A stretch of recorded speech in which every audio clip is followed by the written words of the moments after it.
A problem that this hungry Palace's cat needs to solve. There are plenty of tiny rodents here.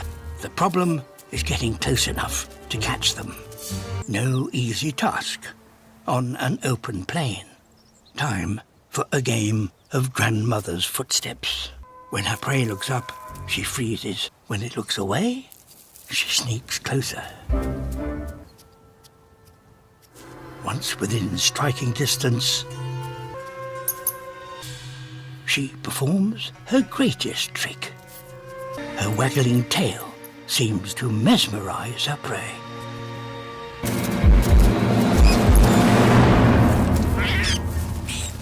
It doesn't come without a fight.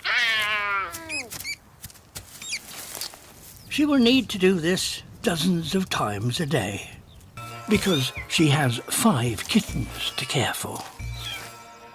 They're barely 2 months old and have boundless energy.